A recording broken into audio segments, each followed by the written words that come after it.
이들의 활동 내역이 현재 논란입니다. 아시다시피 문재인 대통령 대선 캠프 선대위에 특보를 맡았었기 때문입니다. 함께 보시죠.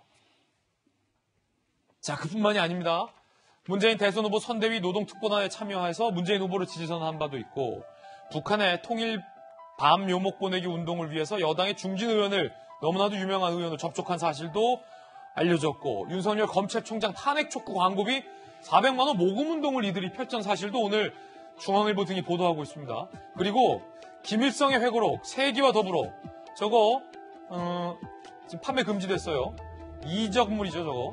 읽기 운동까지 벌였다라고 하면 상당히 좀 충격적인데, 이 중에서 윤석열 탄핵 촉구 광고비 모금 운동을 했다.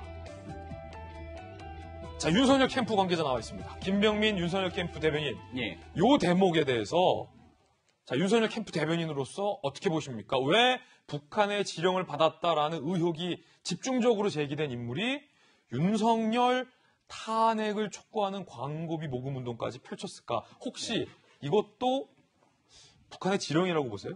철저한 수사가 필요한 상황이라고 봅니다. 왜냐하면 지금 현재 USB에 북한의 지령, 그리고 이를 수행했던 보고 내용에 대한 증거들이 확보가 되어 있는 상황이기 때문에 구속이 되어 있는 상태 아니겠습니까? 올해 초 1월 같은 경우는 윤석열 전 검찰총장이 검찰총장으로 재직되고 있을 때지만, 이미 그 당시 지난해 12월 검찰총장직에 대한 징계 문제 때문에 굉장히 크게 사회적 이슈가 된 바 있고, 법원의 이 가처분 판결을 통해서 검찰총장직으로 복귀하고 난 다음 유력한 대한민국의 대권 주자로서 많은 국민의 관심을 받게 됐던 상황이죠. 근데 여기에 만약에 북한의 지령이 들어오고 난 다음 광고비를 모집해서 윤석열 검찰총장 탄핵시켜야 된다는 광고를 하려고 추진했다면, 이거는 명백한 북한의 대한민국 정치 개입 아니겠습니까?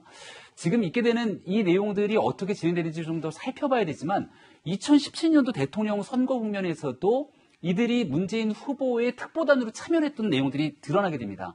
특보단이야 뭐 여러 사람들이 있기 때문에 문재인 후보가 당시 이 사람 한 명 한 명을 알기는 어려웠을 거라고 미뤄 짐작합니다만, 그럼에도 불구하고 누군가는 추천을 했기 때문에 특보단에 들어왔을 겁니다.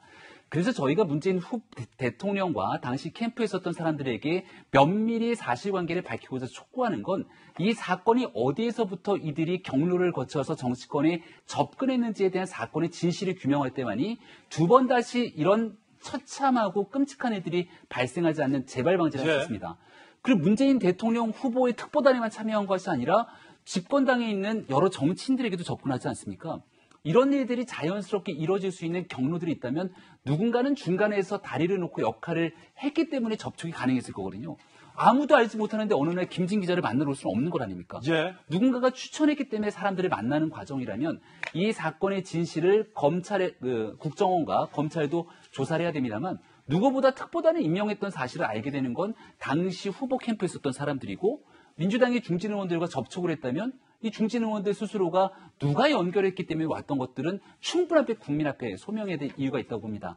지금 충격적인 바로 올 초까지 일어났던 광고비 모금까지 하면서 대한민국 대통령 선거에 직접적인 개입을 하려고 했던 것 아니냐는 충격적인 일들이 벌어지고 있기 때문에 사건에 대한 진실을 규명하기 위한 여러 노력은 정치권 그리고 검찰, 국정원 모두가 함께 진행해야 되는 일이라고 생각합니다. 자, 물론 구속은 됐지만 아직은 혐의 단계다라는 말씀 거듭 드리겠고, 이들은 혐의에 대해서 완강하게 지금 부인을 하고 있기 때문에 재판 결과까지는 조금 기다려봐야 한다라는 말씀도 거듭 드리겠습니다만, 자, 윤석열 캠프 입장이니까 이런 질문 드릴게요. 만약에 지금 아직 국정원이나 수사 내용을 보면 이 부분에서 수사를 하고 있는지에 대해서, 수사를 했는지에 대해서는 알 수 없습니다.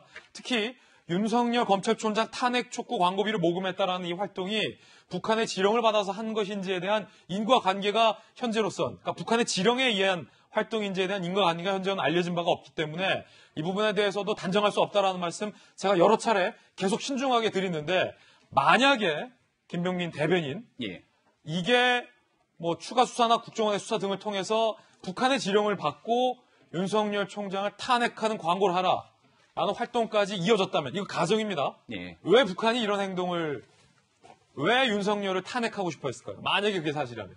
그동안 우리가 대한민국 정치에 있었던 많은 일들, 그리고 대한민국 대통령을 비롯한 유력 정치인들이 있을 때 북한 당국의 직접적인 맹비난이 있었던 것은 우리 국민들 모두가 잘 알 겁니다. 어떤 정치인이 대한민국에서 새롭게 이 국가 경영에 대해서 나서게 됐을 때 북한이 이롭게 되는지 불리하게 되는지에 대한 이슈들도 충분히 확인이 가능할 거라고 보는데요.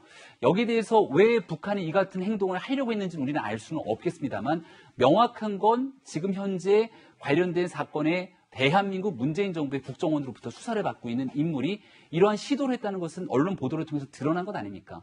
제일 처참하고 충격적인 건 만약 이런 시도를 하려고 했다면 광고뿐만이 아니라 마음만 먹는다면 얼마든지 다른 방식으로도 대한민국 여론을 조성하고 형성하기 위한 노력들이 충분히 자행될 수 있는 의심들이 가능한 지점입니다.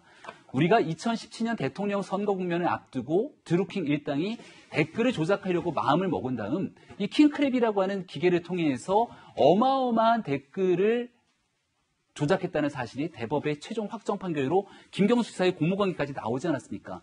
말 그대로 마음만 먹기 시작한다면 온라인을 비롯해서 대한민국 정치에 숱한 개입이 가능할 수 있을 텐데 이 사건에 대한 진실규명이 그래서 필요하다는 얘기를 드리는 것이고 그 USB 안에는 많은 지령문과 거기에 대한 활동 보고문들이 있을 건데 이 사건 현재 진행되는 과정의 피해사실 공표 등으로 많은 내용들을 밝히기는 어렵겠지만 대한민국 국가 안보 그리고 대통령 선거를 앞두고 있는 국민의 알 권리들을 고려한다면 있는 사실 그대로에 대해서 국민 앞에 좀 빠르게 얘기를 할 필요가 있다고 저는 생각합니다. 그러니까 이건 윤석열 캠프 대변인, 김병민 대변인의 가정의 영역의 논평이라는 말씀 드리겠고 만약에 이게 북한 지령에 의해서 윤 총장 탄핵 광고비 모금까지 이루어졌다면 국내 정치에 국내 대선판을 어떤 영향을 미치려는 북한의 의도로밖에 보일 수 없다라는 게 김병민 윤캠 대변인의 주장이었습니다. 자, 그렇다면 앞서서 문재인 당시 대선 캠프 특보 문제를 제기하셨고 여당의 중진 의원을 누가 소개해 줘서 만났느냐에 대한 부분에 대해서 입장을 밝히라는 주장을 해주셨기 때문에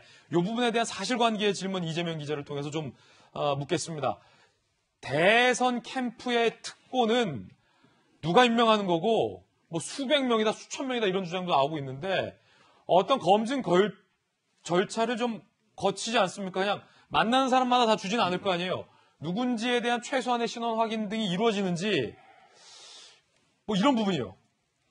글쎄 뭐 신원 확인을 할 방법은 없죠 캠프에서요. 그런 것보다는 특보단이라는 건 어떻게 보면 가장 대표적인 게 그러니까 선거 캠프는 여러 가지 이제 분야가 있지 않습니까? 그 중에 조직이라든지 직능을 담당하는 쪽에서는 가급적 많은 조직들을 이제 캠프에 흡수하려고 하죠. 그러니까 선거 운동을 위해서 캠프에 많은 조직이나 직능단체들이 도와주길 원하는데 그때 주로 활용하는 게 특보입니다. 그래서 사실은 지난 2017년, 2012년 대선 때만 하더라도 문재인 대통령, 그러니까 당시 후보, 박근혜 후보가 굉장히 1대1로 치열한 구도였죠. 그때만 하더라도 정말 특보단, 글쎄 저도 정확히 모르겠으나 수만 명까지 각 캠프에서 특보로 위촉했다는 얘기들이 많이 있었죠. 제가 본 것만 해도 캠프의 특보단, 특보 위촉장이 정말 책만큼 쌓여있더라고요. 그러니까 어느 지역에 좀 조직이 있어 그렇죠. 보이고. 그러니까 지금 문제가 되는 것도 이제 충북에서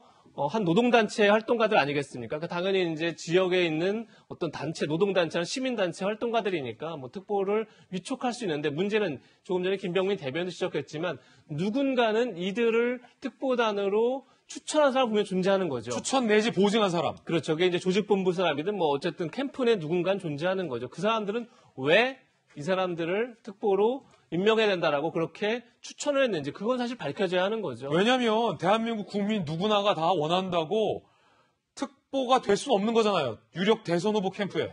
그럼요. 그렇게 다 할 수는 없는 거지만 어쨌든 지금 문제가 되고 있는 간첩단이라고 지금 국정원이나 검경이 보고 있는 이 피의자들은 어쨌든 충북 지역 노동단체 활동을 했었고 그렇기 때문에 특보단에 위촉되는 것 자체가 문제가 있다고 볼 수는 없지만 위촉되는 과정 속에서 과연 누가 추천했는지 왜 추천했는지가 중요한 거고 그 다음에 어제도 말씀드렸지만 이 노동특보라는 이 직책을 가지고 나중에 또 시민사회단체를 활동을 했을 텐데 그것에 또 활용이 될 수 있는 거죠. 그러니까 어떤 신뢰를 줄 수 있는 경력이 될 수 있는 거 아니겠습니까? 그런 점에서 이들이 활동하는 데 있어서 이 특보단이라는 직책이 활용됐다 그러면 어쨌든 그건 문재인 캠프에서 다시 한번 되짚어봐야 되고 왜 우리가 임명했는지에 대해서 당연히 확인하고 밝혀야 될 책무가 있는 거죠.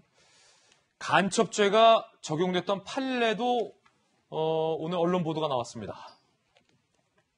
정혁진 변호사님. 2006년 1심의 사건에서 총책 장민호 미국명 마이클 장이 북한 공작원에게 남한 내부 동향 보고 국가기밀누설 판단에서 징역 7년, 자격정지 7년이 선고됐고 장 씨 등이 북한 지령을 받기 위해 베이징에서 북한 공작원을 만난 혐의가 유죄로 인정됐다. 굉장히 좀 유사한 혐의로 인정이 됐었는데 1심의 사건 뭐 다들 아시니까 왜 이 4명 중에 1명에 대해서 법원이 구속영장을 기각했는지도 조금은 좀 궁금해요. 그건 아직 명확하게 잘 밝혀져 있는 것 같지는 않고 그런데 제가 봤을 때 1심의 사건이 그때 파장이 굉장히 크지 않았습니까? 그때 우리 민노당도 큰 영향을 미쳤고 그다음 그때 아마 제 기억에 국정원장도 문제가 돼서 사퇴했던 것으로 기억이 나는데 그런데 제 생각에는 1심의 사건과 좀 차이가 있어요. 어떤 거냐면은 저 사건은 마이클 장이 북한 공작원에게 남한의 내부 동향을 보고한 거거든요. 그러니까 우리가 저쪽에다 정보를 준 것인데 지금 이 사건은 어떤 사건이냐면은 북한에서 지령이 내려와가지고 그 지령에 따라서 어떤 일정한 행위를 한 거니까 어떻게 보면 좀 반대적인 내용이 있지 않을까 하는 그런 생각은 들고 그런데 제가 저도 뭐 그런 생각을 했었는데 착각을 했던 것이 있지 않았나. 첫 번째는 뭐냐면은 이념 전쟁이 끝났다라고 저는 생각을 했거든요. 왜냐하면 저희 확인은 안 됐지만 옛날에는 특히 50년대 말 60년대까지는 북한이 우리나라보다 나았다. 이런 이야기도 있었단 말이에요. 그런데 지금은 2020년 현재 북한은 전 세계에서 제일 못 사는 나라고 우리나라는 북한보다 수백 배 잘 사는 나라가 됐고 동구권 다 무너졌고 그렇기 때문에 더 이상 이념 전쟁은 없다라고 많은 사람들이 대부분의 사람들이 이렇게 생각을 해왔는데 조금 전에 봤다시피 뭐가 있었습니까? 그 김일성 회고록 읽기 운동 이거는 아직도 주체 사상이나 유사한 이념을 가지고 있는 사람들이 존재하고 있는 것이 아닌가. 그다음 두 번째는 현 정부 들어와가지고 남북 간에 그 대땅뜨가 왔기 때문에 더 이상 저런 비열한 행동 같은 것들은 없지 않을까라고 많은 사람들이 생각을 했음에도 불구하고 그 물밑으로는 저런 암약적인 행동들 그렇기 때문에 모든 것들이 다 의심이 되는 거예요. 지금 시민운동하는 여러 가지 활동들 중에 혹시 저게 북한에 의해서 오염된 활동은 아닌가? 그런 의심을 어느 정도는 할 수밖에 없는 그런 상황이 되지 않았나 싶어가지고 그런 부분들 이번 국정원에 원래 파트가 3가지가 있었는데 그중에 한 파트가 날아갔잖아요. 국내 파트가. 그러면 더 역량을 대북 이런 부분에 집중을 시켜가지고 이런 부분들이 우리나라를 좀먹는 우리 사회를 좀먹는 일이니까 명확하게 잘 수사하고 결론이 잘 내려졌으면 좋겠습니다. 야당에서는 목소리를 높였습니다. 김기현 원내대표의 이야기 한번 들어보겠습니다. 21세기 대한민국에서 버젓이 간첩 활동이 이루어지고 정치권에까지 손을 뻗쳤다는 것을 국민들이 상상이나 했겠습니까? 문재인 정권에서 공안 기능이 얼마나 악화되었는지를 확인할 수 있는 부분입니다. 간첩 사건은 적어도 민주당에게는 딴 세상 이야기인 것 같습니다. 자, 해당 피의자들은 혐의에 대해서 부인을 하고 있다는 점, 그리고 아직 재판 결과는 나오지 않았다는 점 말씀드리겠고요. 만약에 이게 재판이 전혀 무죄가 선고된다면 국정원과 경찰도 그 책임론에서 벗어날 수는 없을 것 같다는 말씀도 함께 드립니다.